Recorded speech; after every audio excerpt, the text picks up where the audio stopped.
I mean, the beginning discussions about the cried out sleep training method were very early, like in the 1800s. And it was from a book. These things sound ludicrous, but somehow the cried out method still sounds okay. We don't expect infant eating to be the same as adult eating, but somehow we think that infant sleep is the same as adult sleep. We have lots of expectations that are incorrect. We think that infants can learn to self-soothe. They biologically cannot. That's the problem right there. Therein lies the problem, that so many of us go into having children thinking babies do not sleep through the night at 3 or 4 months. Get that out of your head. That's not true.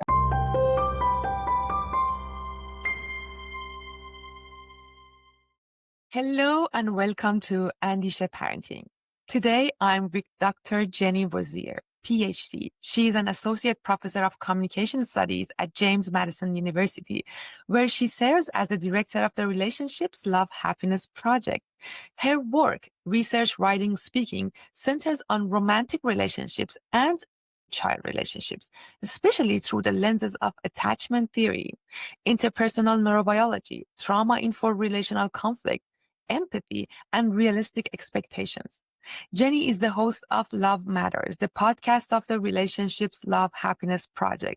In this show, she weaves together academic research and lived experiences to help listeners build healthier relationships with those who matters most: romantic partners, children, family. She has authored a number of books for both academic and general audiences: a textbook, Love Talk, popular press books like The Who Does More War, Make Love Not Scrapbooks, Finding the Love Guru in You, and several digital workbooks, including one called Attachment Matters. She lives in Virginia with her husband and their 4 children, whom she often refers to as wild and free in conversational writing, a nod to raising children in real, imperfect family life rather than perfectionist ideals. Thank you so much for joining us today, Jenny. I'm so happy to have you. Thank you for having me. I'm so excited about this conversation. Amazing. Me too. I want to start with your story. Tell me, what changes are you trying to create in this world? That's a big one, right? So I think when I was an undergrad, so we're going to go back to the early 2000s, when I was an undergrad at University of Maryland, I took an interpersonal communication class. And in that class, the teacher started talking about, well, marriage researchers think this and marriage researchers think that. And I raised my hand as a first generation college student and I had no idea about anything related to academia. And I raised my hand and I said, "What, you keep saying marriage researcher? You're telling me that people research marriage and dating for a living?" I was just so naive. And she said, yeah. And I said, "Oh, well, that's an interesting job I never thought about." And so then I started to, think it would be cool to maybe work somewhere where I could research dating and marriage. Soon realized that I wanted to be a professor when I gave a presentation in a class, and I felt like invigorated in front of the audience. I was teaching them something and I just thought, wow, this is amazing. And then it was solidified when the professor of that class came up to me afterwards and said, "Have you ever thought about being a professor?" I said, "No, I haven't," but now I'm thinking about it. So I started my career wanting to, because I had this, it started with this idea of people study marriage. Why didn't I know that? And so when I was getting my master's and my PhD, I had this little blog called Jen's Love Lessons that is no longer around anymore, but I had it and I would try to translate academic research for a lay audience because I just thought it was really important. So once a week, I would write a little article about some study that I read. And then when I was getting my PhD, I started to learn about attachment. And that was when I realized that I was not able to study romantic relationships without also studying parent-child relationships, that they were so interweaved with each other and interconnected that it would be silly of me to say that I'm a marriage researcher. I don't think you can be one without being the other. And so I then expanded my research program to study romantic relationships and parent-child relationships. And I've spent the last, I don't know, 20 years trying to get people to understand the real research that's out there, the good social scientific research that can help us improve our lives. And I've been doing that through podcasts and through interviews like this and just being in the media in general. It's just really, we've got some good stuff. We've got some good stuff to share. And it's silly to me to think that academics just share that information with each other. Oh God, you talk from my heart. I think I had the same conversation with one of my friends. She studied anthropology, and anthropology is one of those areas that is like they have so many valuable research. And I'm like, you know what? There should be people who bring that to the public audience. And I cannot thank you enough for doing that. I find that really valuable. It's really important for us to know what some good advice is. Because there are so many debates sometimes, and some of them are more mainstream, and we need to hear all of them and then use our common sense, in my opinion, to decide which one do I choose. Yes, exactly. Okay, before I start with the subject, I want to give an introduction of, first of all, why I'm having a conversation about parent-child relationship, more specifically right now about babies and toddlers and kids asleep, why this is interesting to me, and why do I think this matters. This was the reason that I started this podcast. So I was part of a group. It's a Telegram group for like Persian people in Canada. And moms, my generation, which I'm almost 40, I'm getting to that point, very anxious about their babies or toddlers' sleep, nap time. Oh, did they get enough sleep? Or how many hours? What time should I put them to sleep? Why does it take so long? Why do they wake up during the night? And then there was a sleep specialist in that group so there was a goal, that expectation of, this is how babies and toddlers are supposed to sleep. They're supposed to sleep through the night. They shouldn't wake up. They should be able to sleep without me as a parent in their crib. And my baby is not doing this. This is like it was so anxiety inducing. And I had my first one after some years of experience and extensive reading. I was like, you know what? It is not supposed to be like that. Why did I expected that? And I was like, I feel I have a purpose now that I learned this, to reduce that anxiety.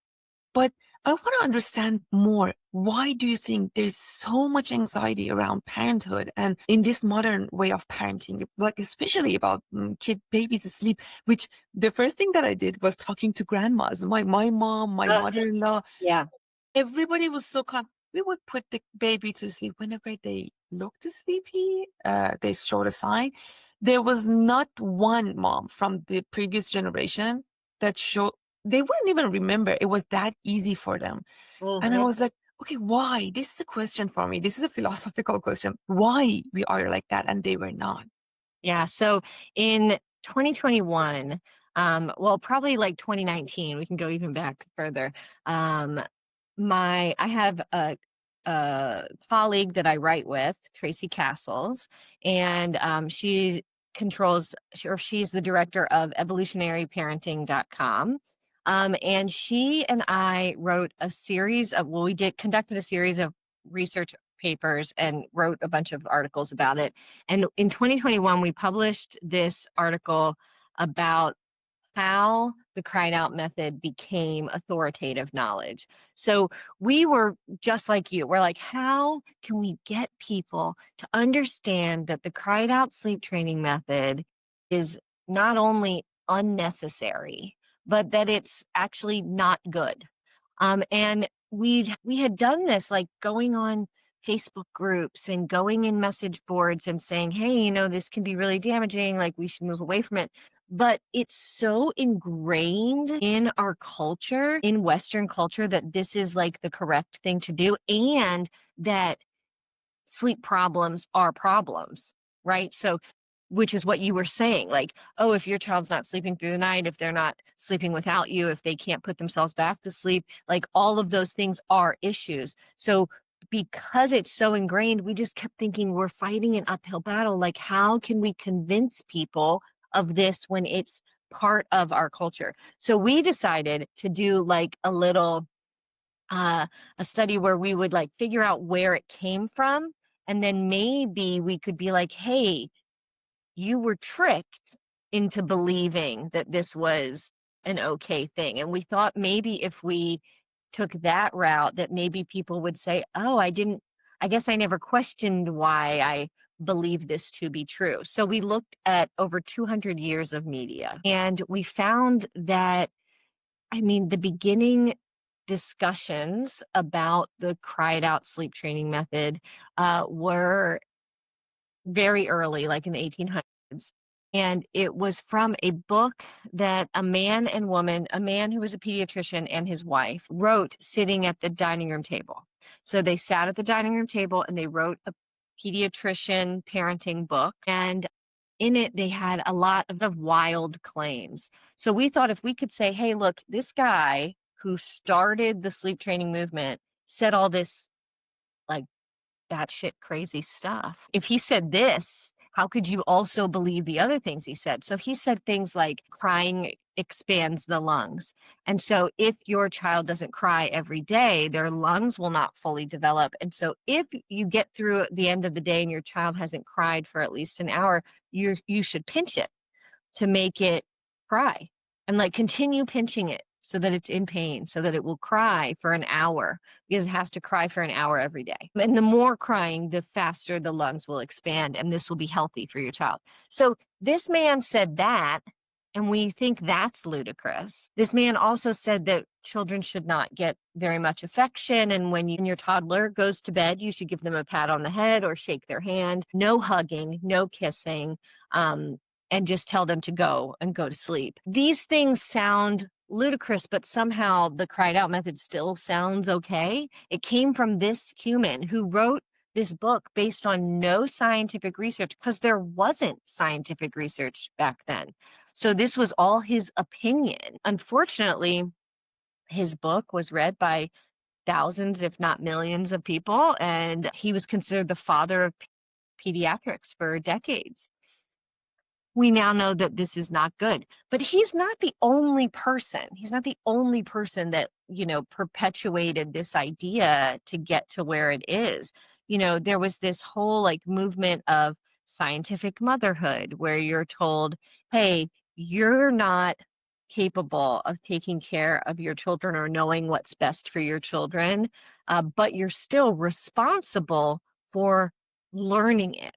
So as the mother, you are not capable of knowing what to do or knowing what's best, but you are still responsible for figuring it out. And so here are these experts come to these expert opinions, and you get to decide, but it's your responsibility to do the research and figure it out. And so that really changed what motherhood meant to many women. So it changed it from, raising children and making sure that they were just safe and alive, which also has its downfalls, to making each child a project for the mother, that the mother was responsible for orchestrating.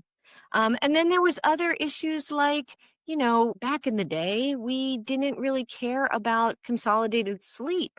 We used to have segmented sleep. So people would sleep for about 4 or 5 hours.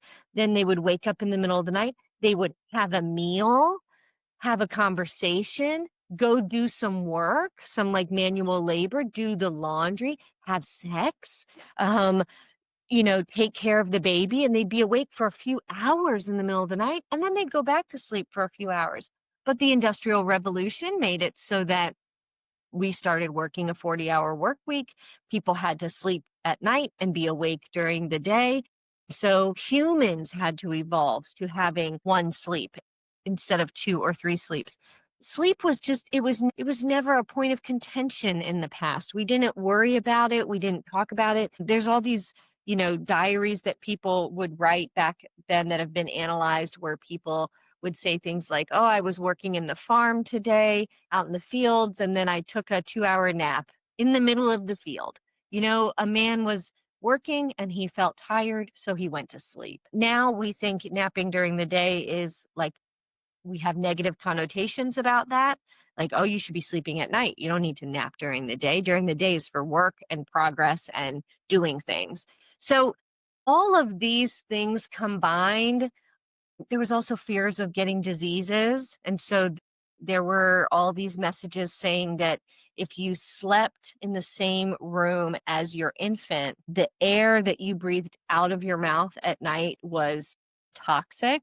And so it was called mesma. They believed that at nighttime air was different from daytime air. And so if you breathed the air out and your child was in your bed with you, then they were going to breathe your toxic air in. And so the sleep training movement and the anti-co-sleeping movement went hand in hand with each other. Because prior to that, there was no question. You had a baby, you had a toddler, you had an elementary school age kid, you slept with them. It was not a issue. Children left your bed when they wanted to leave your bed. And so all of these things combined, it was very fear-based. It was very pay attention to the man behind the curtain. He knows all. And it's your job to pay attention and listen. And so now, 100 years later, it's seeped through the cracks of our culture, and it's been socialized and passed down from generation to generation. And now we still have these old thoughts, that infant sleep is the same as adult sleep. It's not. We don't expect infant eating to be the same as adult eating, but somehow we think that infant sleep is the same as adult sleep. We have these beliefs that consolidated sleep is best. We know it's not. It's not. It doesn't matter. It actually doesn't matter. It's about the number of hours of sleep, consolidated sleep or segmented sleep, especially for young children. We have just lots of expectations that are incorrect. We think that infants can learn to self-soothe. They biologically cannot. It's incorrect. They cannot learn to do that. And so infants that are perceived as self-soothing, because every time I say that, parents go, well, my baby self-soothed. They self-silenced. That's different from self-soothing. So there's just lots of things that have been said over the years that we have hung on to, and they're misguided. They're not developmentally appropriate.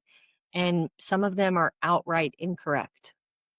So I hear you, but I still see people who are pediatricians, who are experts that I need to be able to trust. Mm-hmm. I expect them to do the same research, and it's very hard for me to trust. I go to be honest, when they ask me, is your baby in a separate room in the crib? It's like I need to feel ashamed. You feel like you have to say yes. I sometimes I lie. Sometimes Yeah. I feel I have to shamefully say, no, I'm co-sleeping. And then last time I said, I'm waiting until he's ready. And to be honest, for me, he's ready means when he wants to get out of my bed. That's what I mean. And the pediatrician told me that he was ready when he was 4 months. I don't want to argue with my pediatrician at this. But I think we have to. I think we have to be firm. I think we have to stand. I mean, I've lied too. My children are 10, 13, 16, and 16. So they're long past babyhood, but I lied as well. I think by my third and fourth child, I was very firm. I just said, we co-sleep. I will breastfeed until he wants to be done breastfeeding. I will co-sleep until he wants to be done co-sleeping. No, he doesn't sleep through the night, and I don't expect him to. And I think after the second or third time I said that, they were just, okay. I mean, to me, it's like, if you're being shamed by your pediatrician for things like that, it's time to find a new pediatrician. Oh, I have been shamed on many things that, to be honest, I didn't expect it was not here. I have moved to Austin recently, but it was back in Canada. I have been shamed for homeschooling by my pediatrician without asking anything, like without him knowing anything about my family. Just homeschooling. Yeah. I was like, he asked me to book an appointment, just me without the kids, so he can explain how wrong I am. Oh my gosh. And Did you change pediatricians? we were moving to the US. So I called my husband. I said, this is the last time that I'm entering this office, his office. Yeah, And this is so disrespectful. it is. And I cannot accept that. And he is so in rush because like there's lack of doctors in Canada. He was so in rush. He wouldn't even sit. He would just shoot his opinion, leave the room, and things like, you know nothing. And 5 years ago, that would bring me to tears with my first one, because Or I was not confident. As you said, I was told that I don't know how to parent my kid and I need to follow manuals on the internet. And I followed the manuals and I did sleep train my daughter, which I regret. And now I'm not that person. I believe that I need to work on my own mental health, and then I trust my common sense because I have been born with that natural ability to take exactly. care of and decide what is right for. I definitely do a lot of research. I talk to people like you. I read your books. I read a lot of books, even the books that disagree with you. So I can have that critical thinking, but then I leave all of them and I use my own common sense, because each kid and baby, in my opinion, is different. Yeah, like this time is a little bit more subtle with it. And the result of that is hard, because when the pediatrician says that, and this is completely against my philosophy and my own research, then when they say something else, every time they give a medicine, we do our own research, even for the medicine. It's very hard to trust, but what do I do? This is like based on my experience. I got to this point. I don't know.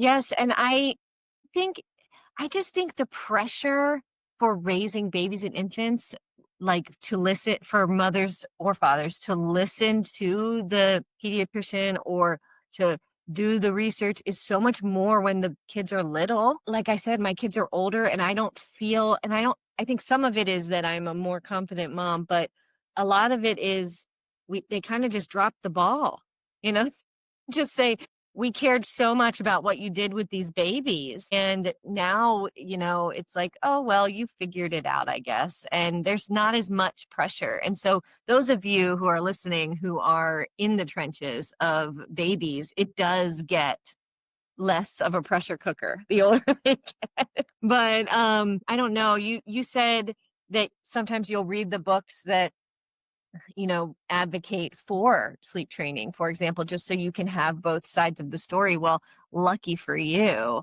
we are publishing a book next year that has both sides of the argument.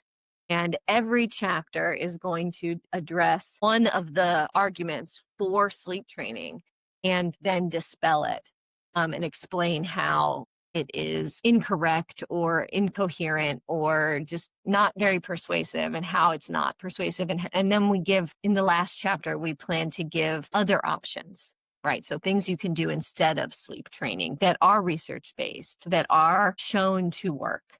And so that book will be coming out next year. Would you announce it? I'll post it on my Instagram, but it's coming out of Routledge with Routledge Press.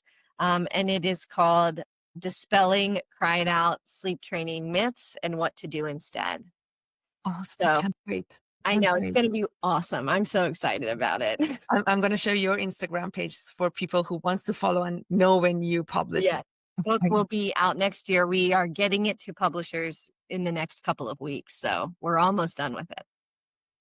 So let me tell you another argument when we get to sleep training. The argument is, I love to ask you this because you're a researcher and you had 4 children and you had twins. I know, twins to start, right? And I kept going. You kept going, but twins to start with. People who have even one, like I don't want to go even further.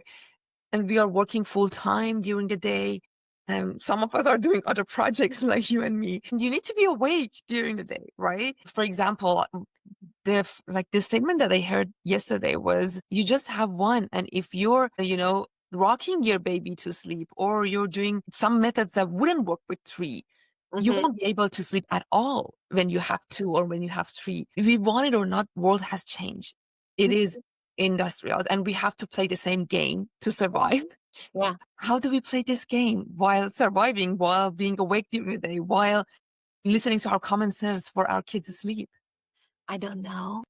I don't have all the answers. I can tell you this, I think we need to change our expectations. When I teach at JMU and I talk with undergrads who are 19, 20, 21, 22 years old, and I ask them what they know about infant sleep.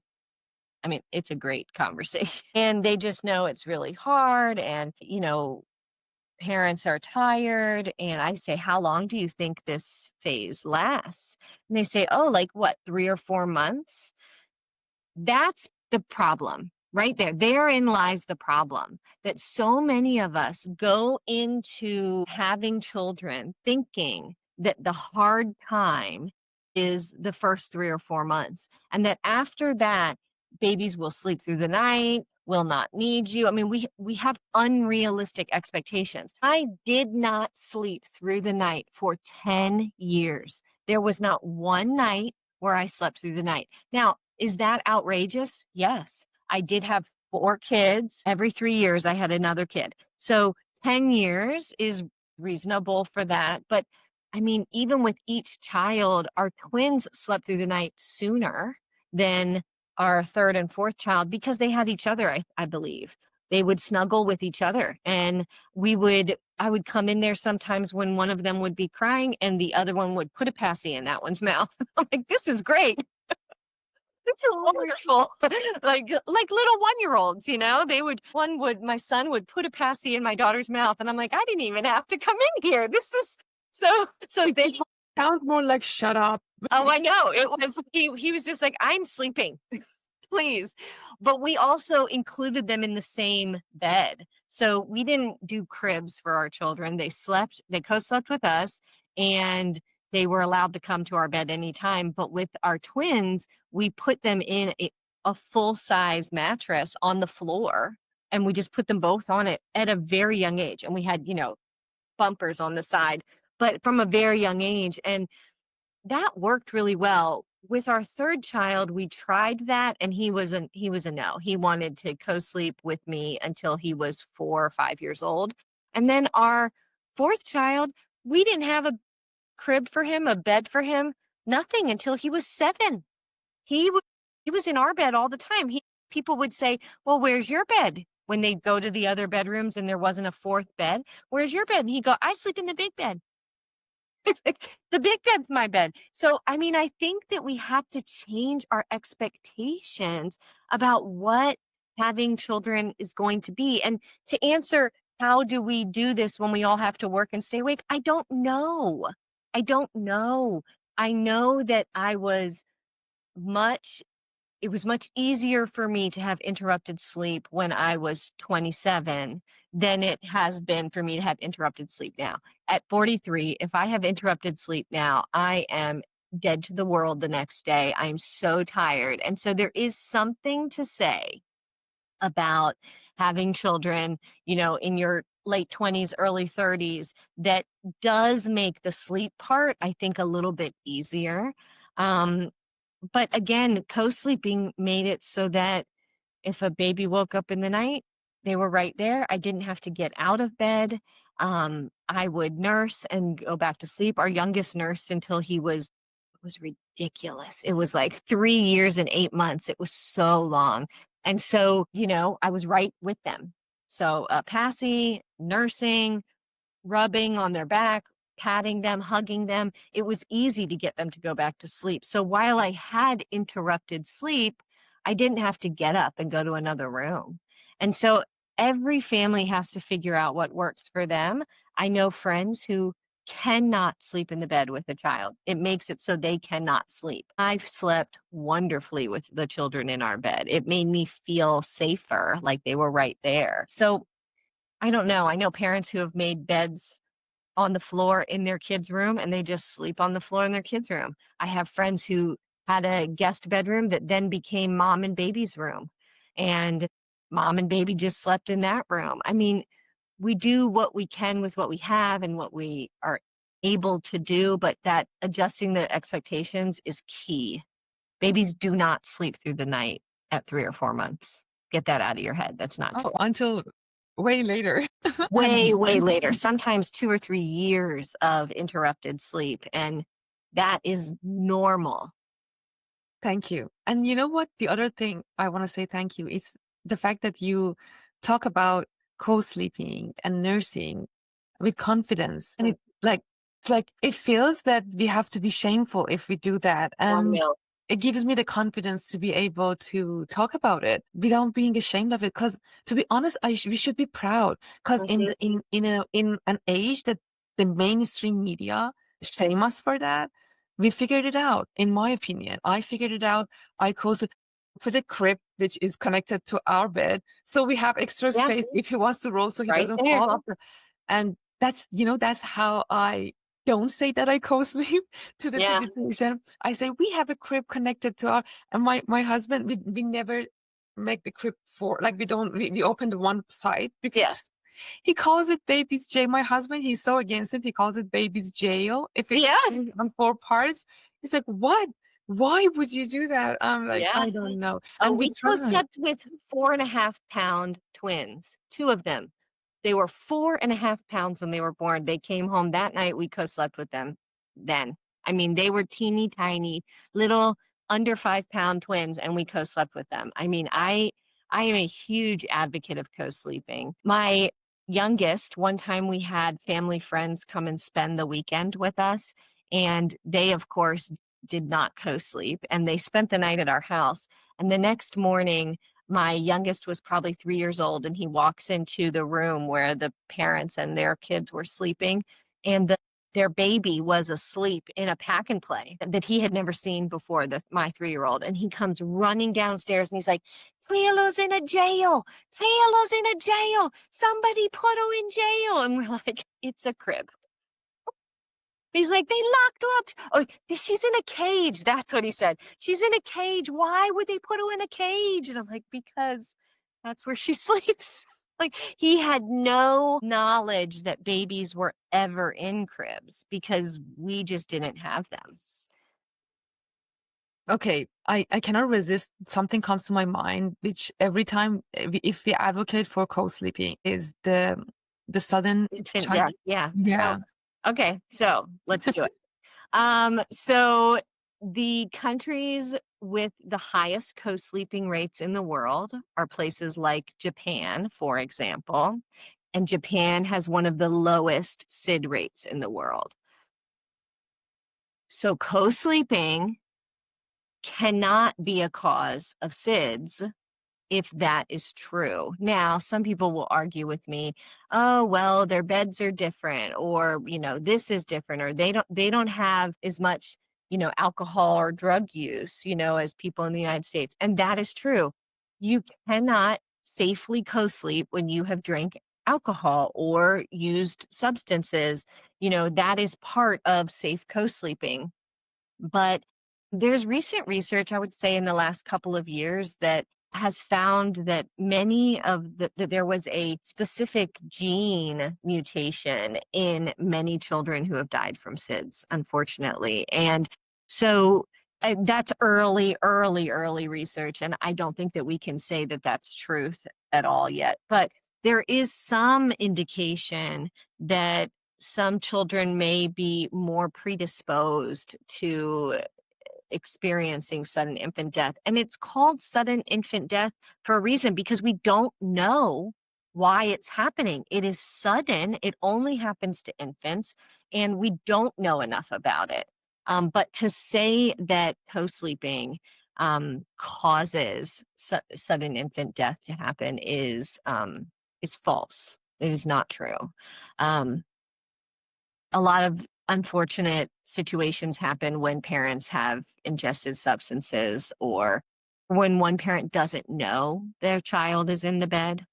So sometimes I think that can happen when a parent isn't told that an infant is in the bed. That can be problematic as well. But co-sleeping itself does not cause sudden infant death.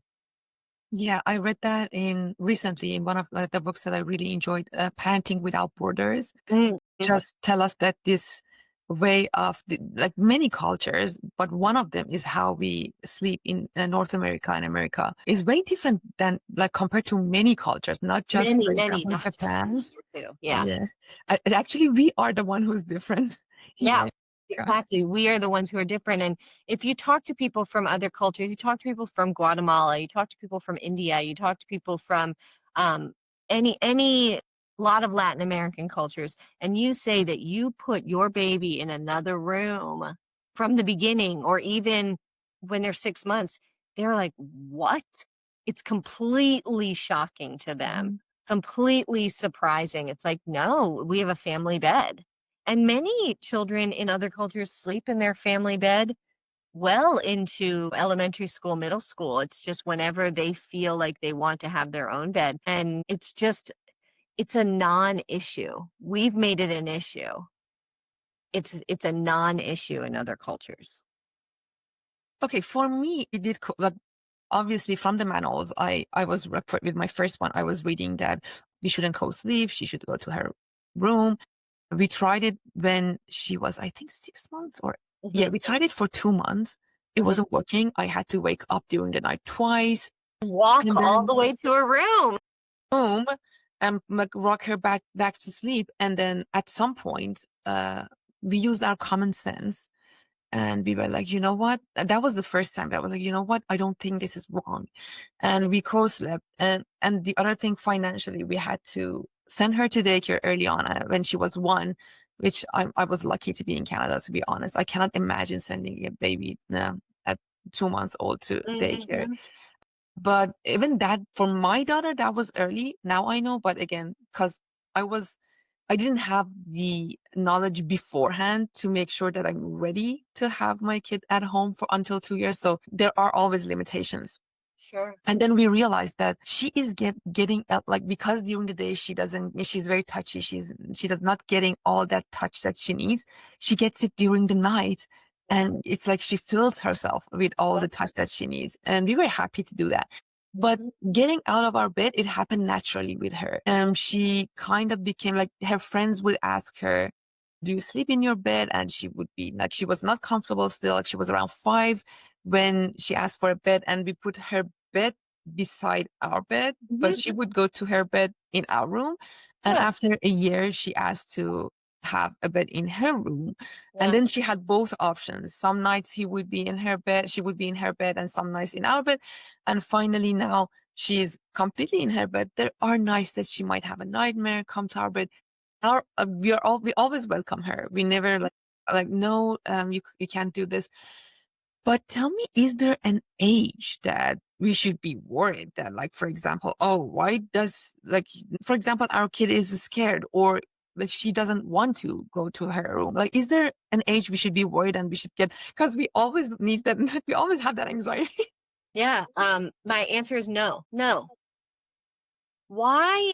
I mean, it's just, I love how we treat children so differently than we treat adults. No one is shaming my husband for wanting to sleep in the bed with me. And when I don't sleep with my husband, don't sleep as well. He doesn't sleep as well. We find comfort in sleeping with one another. And no one is shaming either one of us, saying, Jenny, you can't sleep by yourself. That's so silly. But then we expect this tiny human who only wants to be with their parents. I mean, these kids want to spend every moment with you if they could. They want to spend every moment resting in your love and admiration towards them. That's their favorite place to be. So why are we so rushed to push them away from us when all they want to do is sleep next to the people that they love more than anyone else on the planet? My 10-year-old frequently, I mean, he slept in our bed all weekend. Friday night, Saturday night, Sunday night. I mean, he frequently sleeps in our bed. He has his own bed in a room away from ours. He has his own bed in a room with his siblings, and he still wants to come and sleep with me. He begs all the time. He's like, I just love sleeping with you. I do not worry for a second that he is going to be 28 years old saying, Mommy, I just want to sleep with you. I mean, I just don't know. If going to sleep happy and not scared means that he sleeps in my bed, then that's what I'm gonna do. I don't think there's a cutoff age. No, I don't. Were you this confident with like from the start, or did No, like did you? no, I would say with our twins were what I think a lot of people would call them like difficult babies. I mean, they've been difficult kids in different ways throughout, but some of it was just because we were first time parents and there was two of them and we lived 10 hours away from our parents. So we were like thrown to the wolves with two babies. One of them had a ulcerating hemangioma on her leg, our daughter, so she was in pain all of the time. And she had to have like wound care all of the time for like 2 months when she was an infant. So she was in pain all the time. She was crying all the time. And then our son had acid reflux. So he was crying all the time too and puking up the food that he ate. And then we'd have to decide, okay, so is he crying because it hurt his throat or is he crying because now he's hungry again? And so, like, how do we figure out which one it is, you know? So they cried a lot. And I would say I questioned once we were at like the 9-month mark and they were really waking up so many times in the night still, which I just did not expect. It was not an expectation of mine. I too turned to family and friends and women who had gone through this stage of life already. And I was always told to do sleep training over and over. Sleep train. You'll be a better mom if you sleep train. If you're calm and rested, then you can tend to them better during the day. And, I mean, I heard all these things. If you don't nip this in the bud now, they'll be horrible sleepers. My twins are the best sleepers in our family. They're the best. They're amazing. And we didn't do sleep training, So I think I also didn't nurse them. So I think nursing our second, like our third child, I think that really gave me confidence because I think it does. It just like gives you this, wow, I'm like providing food for this human. And so I think I got extra confident once our third child and our fourth child were born. But I don't know. I'm very firm in my parenting decisions. And let's be clear, co-sleeping is a parenting decision. Co-sleeping is a parenting decision. Breastfeeding is a parenting decision. What toys you allow in your home is a parenting decision. But attachment is science. Sleep training is science. Sleep training is not good. It is damaging to your child. Building a secure attachment is good. It is something you should be doing with your child. I'm not trying to persuade anyone when I'm talking about the consequences of sleep training or the benefits of secure attachment. I'm informing you. I'm not persuading you. I could persuade you to breastfeed. I could persuade you to buy certain toys. I could persuade you to use one bottle over the other. Those are persuasive arguments. I'm not persuading anymore. This is me informing you of the science. And if you choose to ignore it, if you choose to go against it, that's on you. But this is science. This is not a choice. This is not a parenting choice. And I totally recommend if anyone is interested in the science more to go to your podcast because I'm listening to the attachment series. It's amazing. I think I cried with them. I laughed. I cried making them. I cry when I The listen to some of the stories, episodes. the stories, some of them are really heartbreaking, but it's necessary. It's Mhm. necessary. And your books, I totally recommend people to read them and listen to your podcast. You made it because I know people's lives are busy. So you made it in the easiest possible media. Oh, podcast, it's 14 episodes explaining the science of attachment from beginning to end. So like if you really want a deep dive, this is not just one episode. It's 14 about 60-minute each episodes. So it's almost 14, 15 hours of information. I mean, so many times I watch a podcast because I'm interested in what the expert is saying. And I feel like I get kind of deep, but it's only an hour or two. Exactly. Then it's like I want to know more. If you listen to the entire Love Matters season 1, you get a very full understanding of the science of attachment. It is as if you are taking one of my college courses. It was, I haven't finished it yet and I'm Yeah. continuing because it's, in my opinion, for me, it was the best source about it. And I have read books about attachment and I have time in my commute to listen to that. And it has so many stories. And you always, when you describe something, you say, this, because moms get anxious when Yeah. you talk about insecure attachment. So if your kid is doing this, that doesn't mean they have insecure. If the kid is you say it at the right time when I'm Yeah. anxious, I'm like, is this that? And you say, Yeah. no, this is not it. But, and I really like when you say, right now you mentioned it again, I'm informing you. Yeah. This sentence, it is in my mind and it's not going to go away. You said, not everybody who smokes cigarette gets cancer, but it increase the probability, right? So I'm not telling you if you do this, your kid gets insecure attachment, but it's a probability. I'm informing you, and now it's a choice. There's a correlation. It increases these actions. It's a great analogy because my grandmother smoked her whole life. She didn't die of lung cancer. She never got lung cancer. Hundreds of thousands of other people who smoke do get lung cancer. It's not like if you smoke, then you get lung cancer. It's not if you do this, then your child has insecure attachment. But attachment is just so much more complex than that. It's even more complex than the smoking lung cancer connection. The smoking lung cancer connection is not that complex, but the the way that you interact with your children is very complex in understanding what kind of attachment they will have. And also, if you've listened to the podcast, you know that I often say, hey, I study this stuff. I study it, I teach it, I talk about it in my own podcast, I talk about it in other podcasts that I'm interviewed for. I've written books on attachment, I've conducted research on attachment, and I will still go home and screw up my kids because I'm a human being and this is hard. This is not easy. And even though I have all of the answers, I still don't use all of the answers all of the time. And I joke with my students sometimes that I have 4 kids, 50% of them are secure and 50% of them are insecure. And I think 50% is pretty good. And, we're working towards getting the other 2 to be more secure. But I'm realistic. I'm humble. I'm honest. I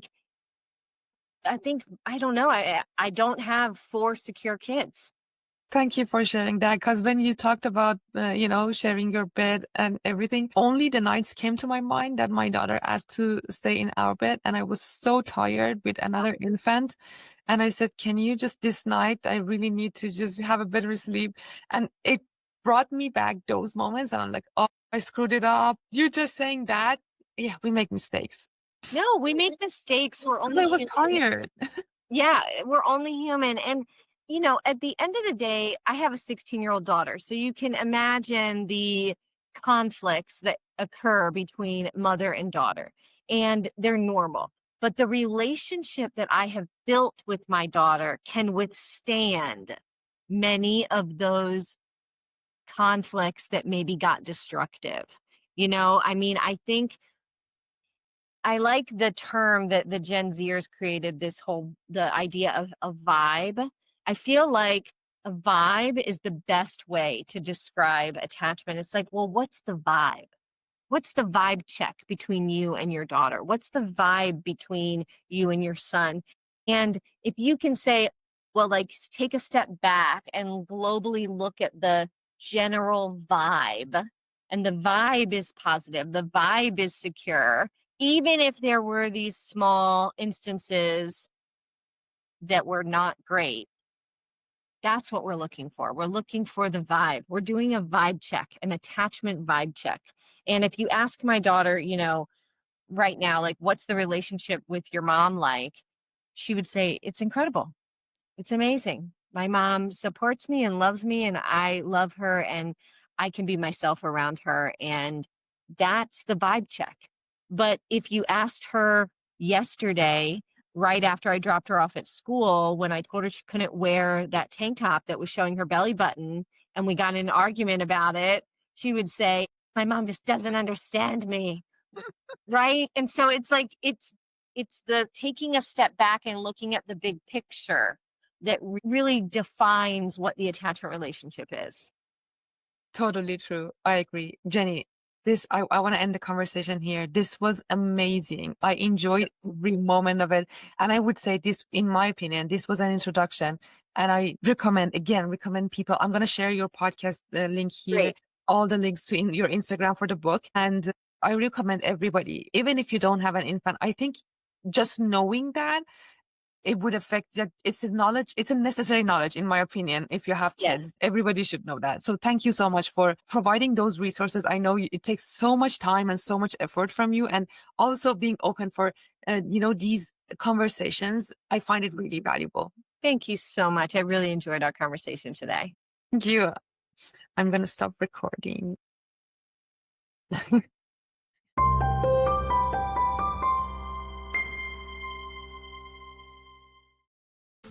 Thank you for listening to this episode of Andisheh Parenting. If you enjoyed it, please take a moment to subscribe, rate, and share it with someone who might benefit. And if you have a powerful story or experience that could help other parents or children, I'd love to hear from you. You can send me a message on social media or contact me through the email I share in the description. Until next time, take care of yourself and your little ones.